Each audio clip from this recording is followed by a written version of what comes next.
জমিয়ে দেয় না। আপনার ভুল ভাবনা, আপনি ভেতরে যাননি, বাইরে থেকে কথা বলছেন, ভেতরে ঢুকুন। এখানে বলা হলো ভগবান এমন হয় না, হবার নয়।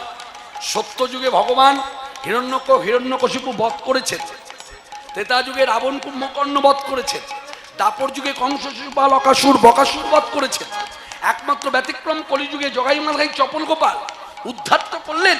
আমার মতো পাপি তাপির পাপ গৌর সুন্দর ধুলা যেমন মানুষে গায়ে মাখে, বর্জ্যের ধুলা বলে গায়ে মাখে না, হরিবাসর এসে ধুলা মাখরে ব্রজের ধুলা মাখরে অনুভবে ব্রজের ধুলা মনে করে গায়ে মাখে না, এইভাবে আমাদের পাপ তাপ গৌর সুন্দর কৃপালু ভগবান কত ক্ষমা কত দয়া তিনি অঙ্গে মেখে নিয়েছে।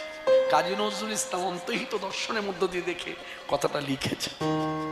সেই কথাটা বলেছি বলেই বললাম, কথার মান্যতা দিন, মর্যাদা দিন, ভক্তি করুন। মেয়েদের ভক্তি করার প্রকাশ বহিঃপ্রকাশ কিভাবে হয়? উলোধ্বনির মাধ্যমে। ছেলেদের ভক্তি বহিঃপ্রকাশ কিভাবে হয়? হরিবলা ধ্বনির মাধ্যমে। সকলের পাপ নিয়ে সে সোনার গৌরঙ্গে মাখে, হরিবলের পাপ নিয়ে সোনার গৌরঙ্গে মাখে। পথে কি দেখলে যেতে আমার গৌর ভগবান, পথে কি দেখলে যেতে আমার গৌর ভগবান, পথে কি দেখলে যেতে আমার গৌর ভগবান। উদার বক্তৃতা ঠাই দেয় সকলে যাতে, উদার বক্তৃতা ঠাই দেয় সকলে যাতে, উদার বক্তৃতা ঠাই দেয় সকলে যাতে, উদার বক্তৃতা ঠাই দেয় সকলে যাতে। তোমরা কি দেখেছো কেউ সচল জগন্নাথে? তোমরা কি দেখেছো কেউ সচল জগন্নাথে? কথাটা মন দিয়ে সবাই শুনুন, আস্তে কথাটা মন দিয়ে সবাই শুনুন, এর মধ্যে অনেক কিছু জড়িয়ে আছে। কথা শুনতে শুনতে বুঝতে পারবেন যে এই সকল কথা তো আগে শুনিনি। এখানে কাজী নজরুল ইসলাম বললেন উদার বক্ষে তার ঠাঁই দেয় সকল জাতি। উদারতার কথা লিখলো কেন? মনে রাখবেন, ভারতবর্ষের ইতিহাস যদি জানা হয় তাহলে আমার আপনার মতো এই সকল মানুষ এই যে ভক্তির পথে এসেছি, এটা কিন্তু ব্রাহ্মণদের অবদান। ব্রাহ্মণদের উদারতা আমাদের উদারতা শিক্ষা দিয়েছে। যেমন একটা কথা তুলে ধরি ছোট্ট করে, বেশি বাড়াবো না। কৃষ্ণনগরের নাম শুনেছেন তো? বলে হ্যাঁ। কৃষ্ণনগরের রাজার কি নাম? কৃষ্ণচন্দ্র। এই কৃষ্ণচন্দ্র রাজার স্ত্রী প্রতিদিন বিকেল বেলা নগর পরিক্রমা করতেন দোলায় চেপে। দোলা খোলা, পালকি হচ্ছে ঢাকা। পালকিতে বসে থাকলে যে ভেতরে থাকবে সে বাইরের কাউকে দেখতে পাবে না, বাইরের লোক তাকেও দেখতে পাবে না। আর দোলা হচ্ছে, দোলায় যে বসে থাকবে সে নগরের লোককে দেখবে, নগরের লোক দোলায় যে বসে আছে তাকে দেখতে পাবে। সে দোলায় চেপে নগর পরিক্রমা করতেন। একদিনের ঘটনা, কৃষ্ণচন্দ্র রাজার স্ত্রী নগর ঘুরছে, এমন সময় পথের মধ্যে দেখছে এক সধবা মা দাঁড়িয়ে আছে। সে এত হীনদরিদ্র কাঙালিনী ভাবাই যায় না। বলে কিরকম? তিনি দোলা থেকে দেখছেন যে মায়ের হাতে পলা পড়ার ক্ষমতা পর্যন্ত নেই, যার জন্য পলার বদলে সে কি করেছে, লাল ফিতে হাতের মধ্যে বেঁধে রেখেছে। তখন কৃষ্ণচন্দ্র রাজার স্ত্রী দোলা যারা বহন করছিল তাদেরকে বললেন দোলাটা নামাও, আমি ওর কাছে যাব। তা কাছে এলো যখন, তখন আলাপচরিতার মধ্য দিয়ে জেনে গেলেন ব্রাহ্মণ ঘরের বউ। আর এটা তখন ধারা ছিল, ব্রাহ্মণেরা ছিল তখনকার সময় উচ্চ শিক্ষায় শিক্ষিত, কিন্তু তারাই বেশিরভাগ দিন অনাহারে থাকতো, খাওয়া জুটতো না। হরে কৃষ্ণ। এইদিকে ব্রাহ্মণরা অনাহারে কাটাতো। তা কৃষ্ণচন্দ্র রাজার স্ত্রী কি করেছে? ভালো আছিস? হ্যাঁ হ্যাঁ ভালো আছি। তা কৃষ্ণচন্দ্র রাজার স্ত্রী কি করেছে? ওই ব্রাহ্মণী মাকে দেখে ভেতরে একটু দয়া হয়েছে, করুণা হয়েছে। তা বলছে, মা আপনার এই দারিদ্র্যের জ্বালা আমি সহ্য করতে পারছি না, আমি গুছিয়ে দেব, আপনি আমার প্রাসাদে আসুন আগামীকাল। ইকো হচ্ছে গো, আগামীকাল আসুন, আমি অনেক দান ধ্যান করবো আপনাকে, আপনার দারিদ্র্যের জ্বালা বলে কিছু থাকবে না। তা কৃষ্ণচন্দ্র রাজার স্ত্রী হচ্ছে রানীমা। হ্যাঁ, আর সেই কাঙালিনী যখন শুনেছে কথাটা, তখন রানীমাকে মর্যাদা দিতে হয়। তা হাত জোর করে ভক্তি করে বলছে, ঠিক আছে আপনি রানীমা আমাকে ডেকেছেন, নিশ্চয়ই যাবো। বলে না না, আপনি আমাকে প্রণাম করবেন না, আপনি ব্রাহ্মণী মা, হ্যাঁ আপনি আমার প্রণাম নেবেন, আপনি আসবেন কিন্তু। হ্যাঁ কথা দিলাম আমি আসবো। ঠিক তার পরদিন রানীমা গিয়ে রাজাকে সব কথা বলেছে। রাজা রানী দুজনেই একেবারে পসরা সাজিয়ে যা যা দেবে সাজিয়ে সব বসে আছে। আর এদিকে ফটকটা কিন্তু খোলা, কপাট প্রধান ফটকটা খোলা। দেখছে দুজনাই বসে ওই কাঙালিনী মা ব্রাহ্মণী আসছে, কিন্তু তার পেছনে প্রায় 100 লোক। তখন রাজা রানীমাকে বলছে, তুমি না বললে কাঙালিনী মা আসবে একজন, তাকে দিতে হবে, এখন তো দেখছি অনেক লোক আসছে, কি হলো ব্যাপারটা? বলে আমিও তো বুঝতে পারছি না। বলে আসতে দাও, জিজ্ঞাসা করি দেখি কি ব্যাপার। তা যেই প্রাসাদের ভিতরে 100 লোক নিয়ে ঢুকেছে ওই ব্রাহ্মণী মা, তখন রানীমা জিজ্ঞাসা করছে, আপনাকে না আমি একা আসতে বলেছিলাম, আপনি এত লোক নিয়ে এলেন? বলে শুনুন, গতকাল আপনি আমাকে একটা কথা বলেছিলেন যে আমার সব দুঃখ দারিদ্র্যের জ্বালা ঘুচিয়ে দেবেন, অনেক কিছু দান করবেন, অনেক কিছু। তা অনেক দান করতে গেলে সেই দানের পাত্র দরকার তো। তা আমি তো একটা পাত্র, কত নেব? আমার পেছনে যারা আছে সব পাত্র, আপনার প্রাণ ভরে দান করুন। তাই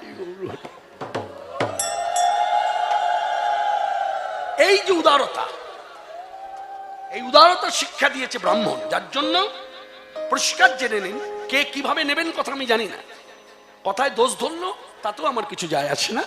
হিন্দুদের মধ্যে যত জাতি আছে সকল জাতির গুরু হচ্ছে ব্রাহ্মণ। ব্রাহ্মণকে অমর্যাদা করে, ব্রাহ্মণের নিন্দা করে আপনি ভক্তির পথে উন্নতি করতে পারবেন না। যার জন্য আজকে যে সূর্য পূজা লীলা হবে, আমি যখন এলাম, আমি এসে কর্তৃপক্ষকে ডাকলাম, ডেকে আলোচনায় বসলাম। আমার সূর্য পূজা লীলা হবে? বলছে হ্যাঁ। আমার শুনুন, আমি হলাম কায়েতের ছেলে, কায়েতের ছেলে ঘরে বসে সেবা পূজা করি, আমার পূজা আমি করি, একা করি, সেটা সম্ভব, সেটা প্রত্যেকেই করবার অধিকার আছে, তার নিজস্ব অনুভূতির দ্বারা পূজা পাঠ করবে। কিন্তু 10 জন লোক বসবে পূজা পাঠে আর তাদের প্রধান পুরোহিত হয়ে পূজা করবে, একমাত্র ব্রাহ্মণ ছাড়া এটা কারোর অধিকার নেই। অতএব আজকে পূজা হবে, ব্রাহ্মণকে ডাকুন। গ্রাম থেকে ব্রাহ্মণকে ডেকে নিয়ে গেলাম, ব্রাহ্মণকে বললাম পূজার সময় আপনি আসবেন, আপনার হাতে পূজার দায়িত্ব তুলে দেব, আপনি মন্ত্র বলবেন, সবাই মন্ত্র বলবে, তবে আজকের পূজা সার্থক হবে। যদি বলেন তাহলে এই যে আপনি পূজা পাঠ জানেন না, মনে রাখবেন হয়তো অনেকে বলবে আমি পূজা পাঠ জানি না তাই হয়তো ওই ব্রাহ্মণের হাতে দিলাম, তা নয়। আমি নিজের পূজা নিজে ঘরে করতে পারি, কিন্তু আমার পূজা করার অধিকার 10 জনকে নিয়ে নাই। 10 জনকে নিয়ে অধিকার নাই বলে যখনই আমি পূজায় বসবো আমি পূজা করে দিতে পারি। পূজা করলে লাভটা কি হবে বলুন তো? যতগুলো শাড়ি দিয়েছেন সব শাড়ি আমার, সব গামছা আমার, মেনে নেবেন তো? শুধু গামছা আর শাড়ির জন্য পূজা করবো, বিড়বিড় করে কি বলবো না বলবো কিচ্ছু বুঝবেন না, কারণ বেশিরভাগ লোক পূজা পাঠ করেন না, যা ইচ্ছা তাই বলে দেবো আস্তে আস্তে। শুধু স্বাহা ভাগবতায় নম, সূর্যায় নম, সব কটার মধ্যে সূর্যায় নম সূর্যায় নম করে দেবো, হয়ে যাবে পূজা, হবে তো? সূর্যাগ্য আছে, সূর্যাগ্য আছে, পূজার মন্ত্র আছে, ঘট স্থাপন করতে হবে, ঘট বসাতে হবে। এবার দেখুন আরেকটা কথা বলি, ঘট না বসিয়েও পূজা হয়। আস্তে বলে যে কি ব্যাখ্যা করছেন বলে দিই। গ্রামে যদি কোনো শাস্ত্রজ্ঞ ব্রাহ্মণ থাকে তার কাছে যাবেন, আমার কথা নিয়ে আমি চলে যাব, আমি কীর্তন সমাপ্তি করি চলে যাব, আমার একপালা কীর্তনের কথা চলে যাবে, আমি চলে যাবার পরে কথাটা রেকর্ড হচ্ছে ওইখানে ইউটিউব চ্যানেলে ছেড়ে দেবে কথা। এই যে ঘট স্থাপন করে পূজা, আজকে যদি ঘট স্থাপন নাও হয় তাতেও কোনো দোষ হবে না। বলে কেন? আচ্ছা, অধিবাসীর দিন ঘট স্থাপন করেছেন না, তা একটা জায়গায় কটা ঘট বসবে বলুন, আপনারা বলুন, আমি উত্তর দেবো কেন? কিরে বল, হ্যাঁ অধিবাসীর দিন তো ঘট স্থাপন করেছে, তা আবার কবার ঘট স্থাপন হবে? ঠিক বললাম না ভুল বললাম? যে কোনো ব্রাহ্মণের কাছে যান, পূজা পাঠ যারা করে তাদের জিজ্ঞাসা করুন, তারা বলবে ঠিক বলেছে। শাস্ত্রজ্ঞ বৈষ্ণবের কাছে যান, সেও বলবে ঠিক বলেছে। যে ঘট বসে যে ওর উপরে ঘট নাই, যেই এই কথা বলা হলো দেখবেন অনেক মানুষের মধ্যে অন্যান্য বছর তো ঘট বসে, পূজা করি, এবছরই ঘট বসবো না, পূজা হলো না। মনে রাখবেন, পূজা পাঠ, জপ, ধ্যান, নো কম্প্রোমাইজ। কথার অর্থ হচ্ছে প্রকৃত পড়াশোনা যারা করে না, তারা বাড়িতে যদি মামা মামি আসে, বাবাকে বুঝিয়ে দিতে চায় তোমার শালার শালা বউ কিনে তুমি মেতে থাকো, ওটা তো আমার শালা বউ নয়। আমি এখন পরীক্ষার্থী, পড়াশোনার মধ্যে আছি, শিক্ষা চর্চার মধ্যে আছি, অতএব আমার এই দরজাটা বন্ধ হয়ে গেল, আমি পড়াশোনার মধ্যে থাকবো, কম্প্রোমাইজ করবো না। বোঝাতে পারলাম? এই পথ সেই পথ। কাউকে আনন্দ দিতে গিয়ে সর্বনাশ করবো না। অতএব আজকের পূজা কার দ্বারা হবে বলুন, মুখে বলুন? ব্রাহ্মণের দ্বারা। কেন না? সকল জাতির গুরু হচ্ছে ব্রাহ্মণ। আচ্ছা, এবার আপনি বলতে পারেন লীলার মধ্যে কি তাই আছে? লীলায় তো আরো প্রমাণ করে দিয়েছে কৃষ্ণ। কৃষ্ণ জাতিতে গোয়ালা, সখাদের মধ্যে ব্রাহ্মণ সখাকে মধুমঙ্গল। তা কৃষ্ণ তো পারত ছুটে এসে পূজা করে দিতে সূর্য মন্দিরে, মধুমঙ্গলকে আনলো কেন? জীব শিক্ষা দিল যে পূজা করতে হলে অধিকার, একমাত্র পূজার অধিকার ব্রাহ্মণের। তাই মধুমঙ্গলকে দিয়ে পূজা করিয়েছে, আর কৃষ্ণ ছদ্মবেশে ব্রাহ্মণ হয়ে থেকেছে। মিলে গেল? তাহলে অসিদ্ধান্ত কাজ আজ হবে না। উলধ্বনি করুন সবাই মিলে আনন্দে, প্রমানন্দে বলুন হরে কৃষ্ণ হরে কৃষ্ণ হরে কৃষ্ণ কৃষ্ণ হরে হরে, হরে রাম রাম রাম হরে হরে। উদারে বক্ষে তার ঠাই দেয় সকলে যাতে, উদারে বক্ষে তার ঠাই দেয় সকলে যাতে। আচ্ছা, আসতে। তাহলে সূর্য পূজা লীলা ব্যয়ভার বহন করেছে হালদার পরিবার, এক কথায়, তাই তো? আচ্ছা, আত্মার শান্তি কামনায় লেখা হয়েছে। জিজ্ঞাসা করি এইদিকে, এই যে বাবা বাবা বাবা বলে লিখেছি, এই কথাটা হলো আত্মার শান্তি কামনায় লিখেছি তো? আচ্ছা, যিনি চলে গেছেন তিনি কদিন আগে গেছেন? হ্যাঁ, আমি জিজ্ঞাসা করেছি ক মাস আগে গেছে বা কয় বছর আগে গেছে? বছর 10। আমি দেখেছেন, আমার মনের মধ্যে একটা কিন্তু জেগেছে বলেই তো বললাম। এখানে লেখা হবে আত্মার শান্তি কামনায় নয়, কারণ আত্মার জন্ম হয়ে গেছে 1 বছর ঘরে, তাহলে 10 বছর না বললেন হয়ে গেছে। তার মানে এখানে লেখা হবে স্মৃতিচারণে, তার মানে চলে যাওয়ার বিরহটাকে স্মৃতি স্বরূপ, সেই স্মৃতিচারণে আমরা এই অর্থ বহন করছি এই লীলা। বুঝাতে পারলাম?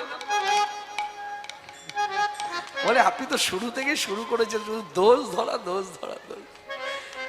হরে কৃষ্ণ, এটা দোষ ধরা নয়, এগুলো সংশোধন করে নেওয়া। হ্যাঁ, তা যাই হোক, উদার বক্ষে তার ঠাঁই দেয় সকল জাতি।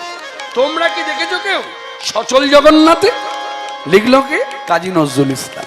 আচ্ছা, কাজী নজরুল ইসলাম জগন্নাথ জানলো কি করে? গৌর কিরে, কাজী নজরুল ইসলাম জগন্নাথ গৌর জানলো কি করে? গৌর জগন্নাথ, জগন্নাথ গৌর এ তো জানিয়েছিল বাসুদেব ঘোষ। বাসুদেব ঘোষ যখন প্রকট, তখন তো কাজী নজরুল ইসলামের জন্মই হয়নি। তাহলে এত পরে এসে জানলো কি করে? মনে রাখবেন, মাথায় রাখবেন, চৈতন্য চরিতামৃত, চৈতন্য ভাগবত কাজী নজরুল ইসলাম পড়েছে। বিহারি মুসলমান নয়, বাঙালি মুসলমান, যার জন্য এখনো ধারা অব্যাহত। বাঙালি মুসলমানরা অনেকে আছে যারা চৈতন্য চরিতামৃত পড়ে, চৈতন্য ভাগবত পড়ে, গীতা পড়ে, হরিনাম করে, তুলসী মঞ্চে এসে জল দান করে, তুলসী পরিক্রমা করে। বাঙালি মুসলমান, বিহারি, ভুল করবেন না। তা কাজী নজরুল ইসলাম বাঙালি মুসলমান, তাই তিনি চৈতন্য চরিতামৃত, চৈতন্য ভাগবত পড়বে অন্তহিত দর্শন করলেন। অন্তহিত দর্শনের মধ্য দিয়ে পেলেন বাসুদেব ঘোষের সেই সিদ্ধান্ত। কি সিদ্ধান্ত? না, পুরীতে গিয়ে চৈতন্যদেব আমাদেরকে জানিয়েছিলেন বলে আজকে আমরা জেনেছি পুরীর যে জগন্নাথ, ওটা আদিবাসীদের ঠাকুর নয়। ব্রজেন্দ্রনন্দন শ্রীকৃষ্ণই জগন্নাথ, জগন্নাথই শ্রীকৃষ্ণ। এটা চৈতন্যদেবের শ্রীমুখের তত্ত্ব। পরবর্তীকালে বাসুদেব ঘোষ, চৈতন্য সমসাময়িক পদকর্তা, হ্যাঁ, তিনি আমাদেরকে জানালেন বাসুদেব ঘোষ কহে করিজোড় হাত, যেই গৌর সেই কৃষ্ণ সেই জগন্নাথ। সেই তত্ত্ব ধরে কাজী নজরুল ইসলামও আমাদেরকে প্রশ্ন করলেন, তোমরা কি দেখেছো কেউ সচল জগন্নাথে? পুরীর জগন্নাথ হলো অচল, নড়াচড়া করে না, আর নদিয়ার জগন্নাথ সচল, ঘুরে ঘুরে বেড়ায় হরিনামে নিয়ে। উদার বক্রেতা ঠাই দেয় সকল যাতে,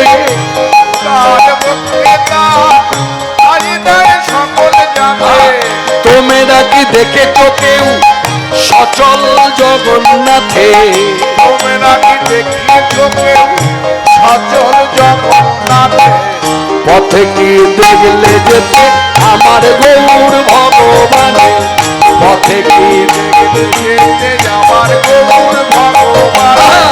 পথে কি দেখলে যেতে আমার গৌর ভগবান? তোরা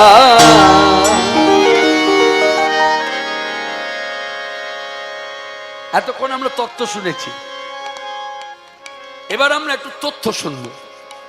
জানি না এই তথ্যের সঙ্গে কারা কারা জড়িয়ে আছেন, মানে জানেন, জানা মানে জড়িয়ে থাকা। যারা জানেন তারা মিলিয়ে নেবেন বক্তা ঠিক তথ্য বলছে কিনা, যারা জানেন না মন দিয়ে শুনুন। আমি একটু জিজ্ঞাসা করতে চাই, যারা সভাতে উপস্থিত হয়েছেন ভক্তগণ, হ্যাঁ, ভক্তগণ বলা মানে মায়েদেরও বলা, তা তারা তো ভক্তি ছাড়া নয়, ভক্তি যারা আছে সেই ভক্ত। তা যাই, তার সভাতে যারা আছেন জিজ্ঞাসা করি, কারা কারা পুরীতে গিয়েছেন? হাত তুলুন তো, দু হাত নয়, এক হাত, একটুখানি তুলুন, বেশি জোরে উপরে তোলার দরকার নেই, হাতটা এইরকম তুলুন, এইরকম তুলেছেন দেখি। আপনারা গিয়েছেন, এইদিকে গিয়েছে, ওইদিকে, হ্যাঁ, পুরীতে গিয়েছেন, বাহ, বেশ। উদ্দেশ্য হলো, হাত তোলার উদ্দেশ্য, হাত তোলালাম কেন বোঝাতে ভালো হবে। পুরীতে যাওয়া মানে আমাদের বেশিরভাগ মানুষের পুরীতে প্রথমেই হচ্ছে গিয়ে প্রথমেই কাজ সমুদ্রে স্নান। কিছু হোক চাই না হোক সমুদ্রে স্নানটা করে নাও, হয়ে গেল। জগন্নাথে পূজা, যারা জানে ভক্তি করে সিদ্ধ বকুলে যায়, হরিদাস ঠাকুরের ভজনস্থল, সমাধিস্থল, টোটা গোপীনাথ, যা যা দেখনি, তারপর সাইট সিন তো দেখেই নেয়। আচ্ছা, খোঁজ নিয়েছেন পুরীতে কত সংখ্যক কুষ্ঠব্যাধিতে আক্রান্ত ব্যক্তি বসতি করে আছে? কুষ্ঠব্যাধিতে আক্রান্ত ব্যক্তির কথা কেন উঠলো এটা বলছি, আগে বলুন। জানেন ভারতবর্ষে এত তীর্থ আছে, তো সব তীর্থ যদি আপনি ঘোরেন, ঘুরে দেখবেন প্রত্যেক তীর্থে কুষ্ঠব্যাধি আক্রান্ত ব্যক্তি আছে। কোথাও কত 500, কোথাও 1000, কম বেশি আছে, কিন্তু পুরীর মতো এত সংখ্যক নাই। তাহলে পুরীতে কত সংখ্যক? সংখ্যার বিচারে বলছে তথ্য 10,000 প্লাস। এই যে 10,000 প্লাস কুষ্ঠব্যাধিতে আক্রান্ত ব্যক্তি ওখানে যে বসতি করে আছে, প্রশ্ন জাগে না সব তীর্থ ছেড়ে দিয়ে আপনারা এখানে এতজন কেন, সবাই মিলে এখানে রয়েছেন কেন এত সংখ্যক? প্রশ্নটা তাদের করুন, উত্তর দেখবেন তারাই দেবে। উত্তরটা শুনুন কি দিচ্ছে। আচ্ছা, আপনারা এত সংখ্যক সব এই তীর্থে কেন? তখন তারা হাসি মুখে বলছে, শুনুন, সব তীর্থের ঠাকুর পূর্ণাঙ্গ, সব তীর্থের ঠাকুর পূর্ণাঙ্গ, অর্থাৎ তার হাতও আছে পাও আছে।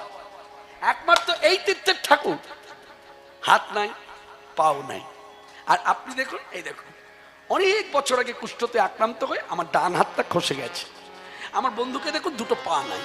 আর ঠাকুরের দিকে তাকিয়ে দেখুন, হাত নাই পা নাই, মাথায় মোচে হাত, সেই হতে নাম হলো ঠাকুর জগন্নাথ।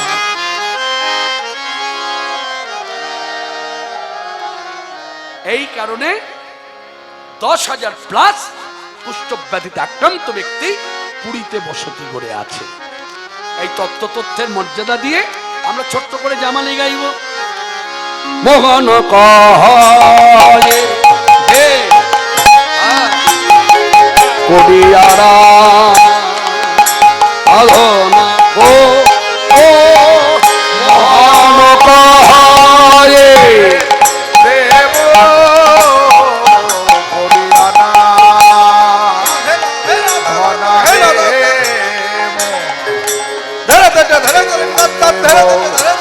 করিয়ানা ধনা রে মোহন কহে দেব করিয়ানা ধনা হয়ে দেব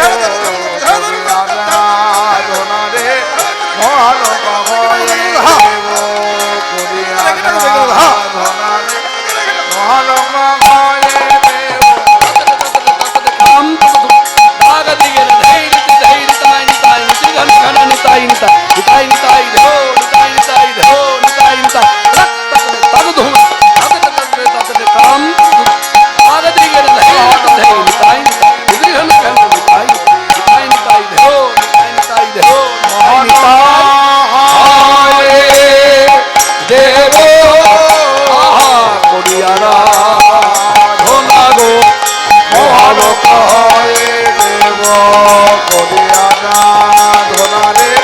মহান হয়ে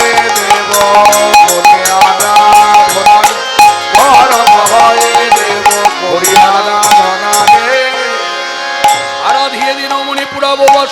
মহান হয়ে দেব আজকে সভায় উপস্থিত ভক্তগণ যারা সভাতে এখনো আছেন, প্রত্যেক ভক্তকে একভাবে ভক্তির মর্যাদা দিয়ে সবার চরণ ধুলি মানে পায়ের ধুলা বক্তা হয়ে মানুষে মাথায় নিলাম।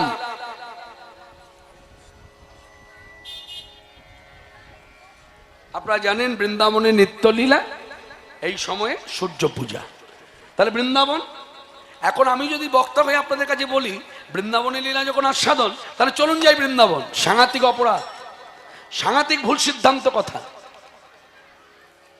যেখানে অধিবাস করে সংকল্প করা নাম করে বিগ্রহ বসিয়ে পট হোক, ধাতু দিয়ে গড়া মূর্তি হোক, মাটি দিয়ে গড়া মূর্তি হোক বসিয়ে হরিনাম যজ্ঞ চলছে, আর যেখানে অষ্টকালী লীলা চলছে সকাল থেকে শুরু হয়ে গেছে, সেখানে বৃন্দাবনে চলুন এখন যদি বলি, এটা পুরো অসিদ্ধান্ত কথা হয়ে গেল, রসাভাস হয়ে গেল।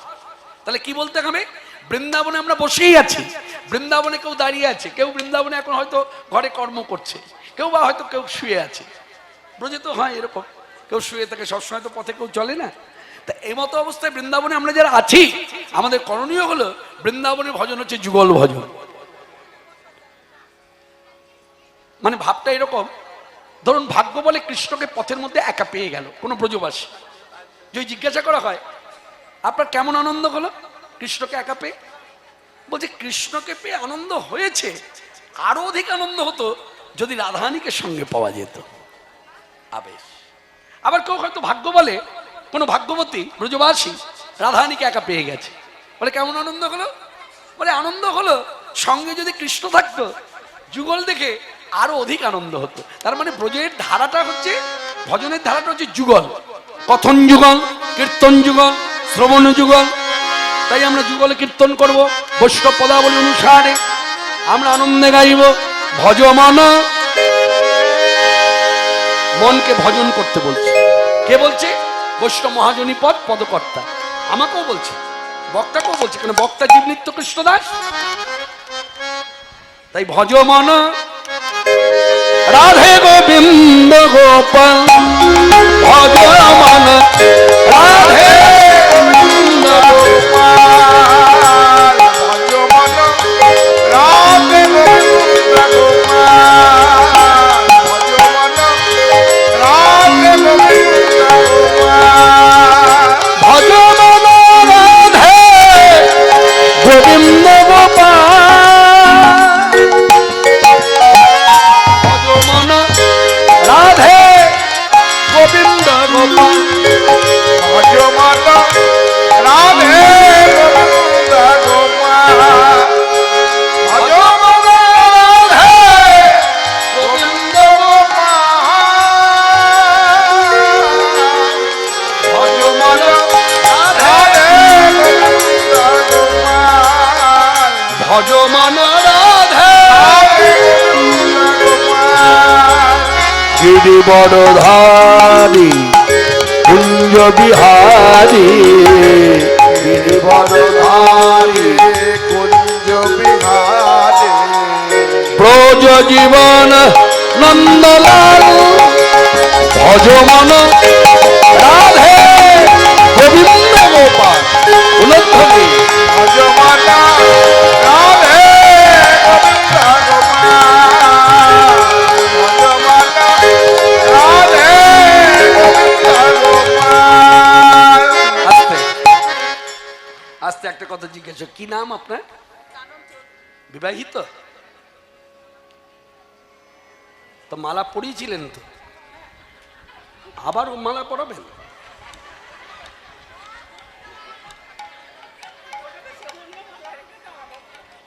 বলে দিই,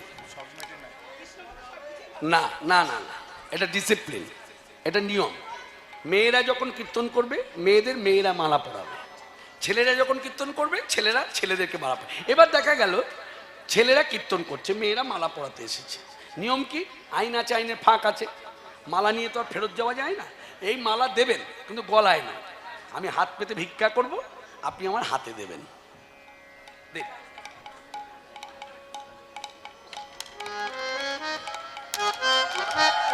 রাধে গোবিন্দ গোপাল, ভজমান রাধে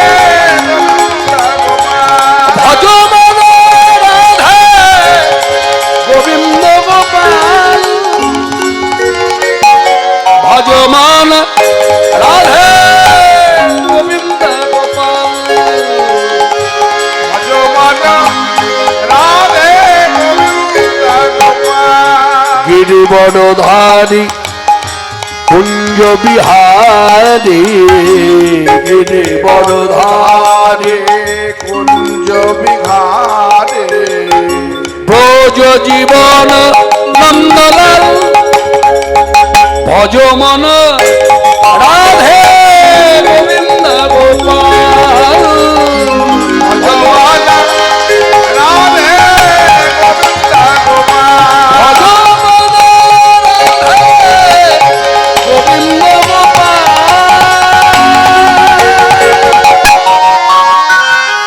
ভজমন রাধে গোবিন্দ গোপাল, ভজমান রাধে গোবিন্দ গোপাল, গোপ কিশোর গোপীচিত চর, গোপ কৃষ্ণ গোপীচিত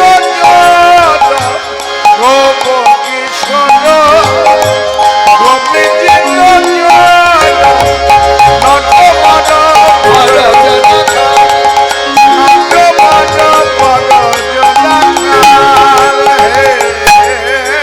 মুরলী বাজাবে অবনী জায়াবে, মুরলী বাজাবে অবনী জায়াবে, দলে দলে বন ফুলমাল, রাধে গোবিন্দ গোপাল, ভজমন রাধে গোবিন্দ গোপাল, ভজমন রাধে গোবিন্দ গোপাল, ভজমান রাধে গোবিন্দ গোপাল, ভজমন রাধে গোবিন্দ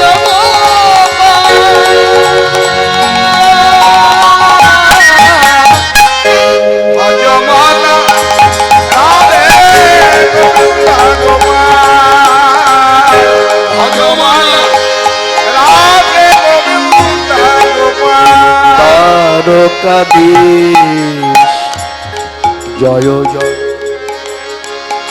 দ্বারকাধীশ জয় জগদীশ, জয় জয় দেবকী দুলাল হে, ভুবন হারি জয় কাংসারি, ভুবন হারি জয় কাংসারি, দুষ্কৃত বিনাশ ভয়াল হে, যোগী জন দুর্লভ জয় রাধা বল্লভ, যোগী জন দুর্লভ জগন্নাথ রাধিকা প্রেমে মতোয়াল, রাধিকা প্রেমে মাতোয়াল, কৃষ্ণ দাস প্রভু মোহে কৃপা কি দিয়ে, কৃষ্ণ দাস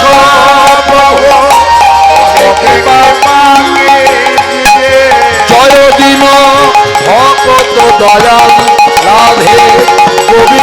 গোপাল ভজমন রাধে গোবিন্দ গোপাল ভজমন রাধে গোবিন্দ গোপাল ভজমান রাধে গোবিন্দ গোপাল। বৃন্দাবন ধাম কি জয় রাধা রানী কি জয় গোবিন্দ জিউ কি জয় অনুগত দাস দাসী কি জয়। ধাম বৃন্দাবন। কিছুক্ষণ আগে আপনারা শুনেছেন, হ্যাঁ, গোবিন্দময় যাকে আখ্যা দেওয়া হয়েছে ওই সময়ের জন্য, যেহেতু গাই বাছুর সঙ্গে রাখাল বালক সঙ্গে গোষ্ঠে গেছে রাখাল রাজা, তাহলে শ্রীকৃষ্ণ এখন রাখাল রাজা হয়ে গোষ্ঠে গেছে। তা যাবার সময় রাধারানীর এক ঝলক দর্শন হয়েছে। সে এক ঝলক হোক আর অনেকক্ষণ দাঁড়িয়ে থেকে হোক, দর্শন তো পেয়েছে। একেই বলে ভক্তি। এই হচ্ছে ভক্তের লক্ষণ, মনে রাখবে। আমরা যেমন জড়জগতের মানুষ, জড়জগতের কিছু পেলে পরে যে আনন্দটা আমরা উপভোগ করি, যারা ভক্তিরসে সেইভাবে ডুবে গেছে না, তারা ভক্তির পথে যাই পেয়ে থাকুক, একবার পেলে তাদের আশা মেটে না, পুনঃ পুনঃ আস্বাদন। যেমন যদি একবার দর্শন হয় আবার কখন দেখব, যদি একবার কথা বলা হয় আবার বলবো কখন। বলার ইচ্ছাটাও প্রবল, শোনার ইচ্ছাও প্রবল, সেবা করবার ইচ্ছা, মানে আগ্রহ প্রচুর। রাধারানী নিষ্কাম ভক্ত শিরোমণি, যার কামনা, যার বাসনা, যার স্মরণ, যার মনন, যার চিন্তা ধ্যান কি, শুধু তাই নয়, জগতে এত সুগন্ধিযুক্ত ফুল আছে, জগতে এত সুগন্ধযুক্ত ফুল আছে, কোন গন্ধযুক্ত ফুল রাধারানী নাকের কাছে ধরে না। রাধারানী যখনই গন্ধ নেয় তখন কৃষ্ণাঙ্গ গন্ধ নেয়। কিভাবে নেয়? আস্তে। ভজনীয় শিক্ষা আমি বলেছি না, সূর্য পূজা লীলা মানে শুধু হই হুল্লোড় নয়। যেমন রাসলীলা এখন হয়ে গেছে ছ্যাবলামি। আমি খুব চলতি ভাষায় কথা বলি তো, দোষ ধরবেন, দোষ ধরলে কিছু করার নেই। রাসলীলা এখন হয়ে গেছে ছ্যাবলামি। উচ্চস্তরের লীলা, ভজনীয় লীলা, এখন শ্রোতাদের ডেকে এনে নাচ করানো হয়, নিজেও নাচে, শ্রোতারাও নাচে। আবার শুধু তাই নয়, কৃষ্ণ সেজে নেয়। মানে মনে রাখবেন, এখন রাসলীলা হয়ে গেছে কীর্তনিয়া কেন্দ্রিক রাসলীলা। বক্তা যেই হোক, কৃষ্ণপালও হতে পারে, কৃষ্ণপাল কেন্দ্রিক রাসলীলা। আচ্ছা বলুন তো, রাসলীলা ভাগবতে যে রাসলীলা আমরা পড়লাম, আপনি পড়লেন, আপনি শুনলেন, রাসলীলার নায়ক কি কৃষ্ণপাল? রাসলীলার নায়ক কে? ভগবান শ্রীকৃষ্ণ। তাহলে কৃষ্ণ কেন্দ্রিক রাসলীলা হওয়ার কথা।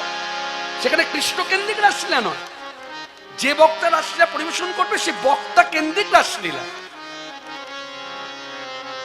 যার জন্য মানুষ রাসলীলা সম্বন্ধে ধারণা মানে কি, রাসলীলায় আসবো, শুনতে বসবো, প্রথম থেকে নাচ গান হবে, হই হুল্লোড় হবে, রাসলীলা হয়ে গেল। রাসলীলা কি শুধু নাচ গান? রাসলীলার মধ্যে অনেক কিছু জড়িয়ে আছে। যাই হোক, এখানে রাসলীলার ব্যাখ্যা তো হবে না, তা আমি একটা দৃষ্টান্ত স্বরূপ কথাটা বললাম। তেমনি সূর্য পূজা লীলা এই পূজা পাঠের মধ্যেই সব শেষ হয়ে যায়, কিন্তু না, অনেক কিছু আছে।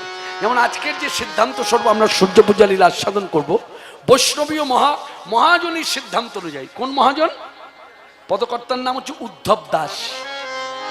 কি লিখেছে দেখুন। যেমন আমরা কোনো বই পড়তে গেলে, বই যারা পড়তে ভালোবাসে তারা দেখবেন বই খুলেই পড়া শুরু করে না, বই খুলে আগে ভূমিকাটা পড়ে। বই পড়ার নিয়ম তারা জানে, আগে ভূমিকা পড়ে। কেন পড়ে না? ভূমিকা পড়লে বইটা যদি সেদিন নাও পড়া হয়, বইটার ভেতরে কি আছে না আছে অন্তত কিছুটা হলো বোধগম্য হয়ে যায় যে বইয়ের মধ্যে এইগুলো আছে। সেই রকম এটা এক প্রকার ভূমিকার মতো। আজকের লীলায় কি কি হবে মন দিয়ে শুনুন। গাইলোকে উদ্ধব দাস। মধ্যাহ্ন সময়েরাই, মধ্যাহ্ন সময়েরাই সূর্যের মন্দিরে যায়, পূজা সজ্জা তথায় রাখিয়া, রাখিয়া সখীগণ করি সঙ্গে, কৃষ্ণ দর্শন রঙ্গে, কুণ্ড তীরে মিলিল আসিয়া, দোহে দোহা দর্শনে নানা